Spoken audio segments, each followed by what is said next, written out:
Polio சொட்டு மருந்து முகாம் இன்னைக்கு ஞாயிற்றுக்கிழமை மார்ச் 3ஆம் தேதி தமிழகம் முழுவதும் நடைபெறுகிறது.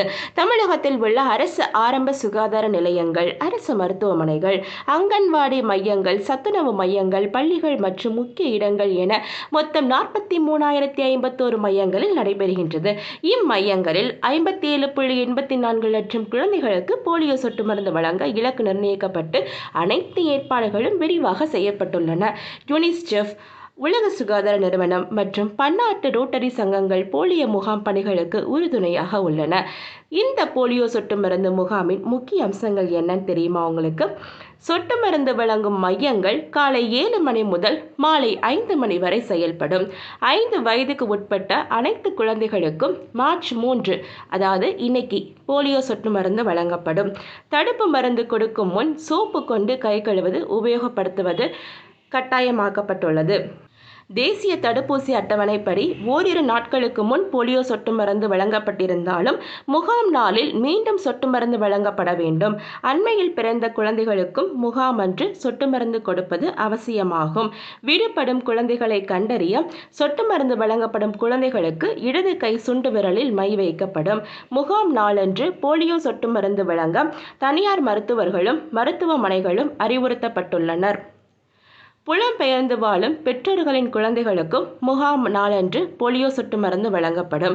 போலியோ சொட்டு மருந்து வழங்கும் பணிகளுக்காக 3000க்கும் மேற்பட்ட அரசு வாகனங்கள் ஈடுபடுத்தப்படும்.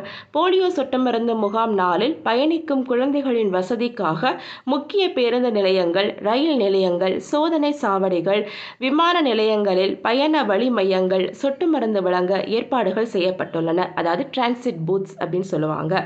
நடமாடும் குழுக்கள் மூலம் தொலைதூர மற்றும் எளிதில் செல்ல முடியாத பகுதிகளில் வசிக்கும் குழந்தைகளுக்கு சொட்டு மருந்து வழங்க ஏற்பாடு செய்யப்பட்டுள்ளது. போலியோ சொட்டு மருந்து மையங்களில் 2 லட்சத்துக்கும் மேற்பட்ட சுகாதார பணியாளர்கள், அங்கன்வாடி பணியாளர்கள், ஆசிரியர்கள் மற்றும் தன்னார்வலர்கள் ஈடுபடுத்தப்படுவார்கள். போலியோ சொட்டு மருந்து முகாம்கள் தமிழகத்தில் சிறப்பாக நடைபெறுவதால் தமிழகம் தொடர்ந்து 20 ஆண்டுகளாக போலியோ இல்லாத நிலையை அடைந்துள்ளது. சமல்ல. இந்த நிலையை தக்க வைத்துக் கொள்ளவும் குழந்தைகளை போலியோ வைரஸ் பாதிப்பிலிருந்து பாதுகாப்பது மிகவும் இன்றியமையாததாகும். எனவே பெற்றோர்களை இந்த அரிய வாய்ப்பினை பயன்படுத்தி தங்கள் குழந்தைகளுக்கு விடுபடாமல் போலியோ சொட்டு மருந்து வழங்கும்படி அன்புடன் கேட்டுக்கொள்கிறேன். வணக்கம்.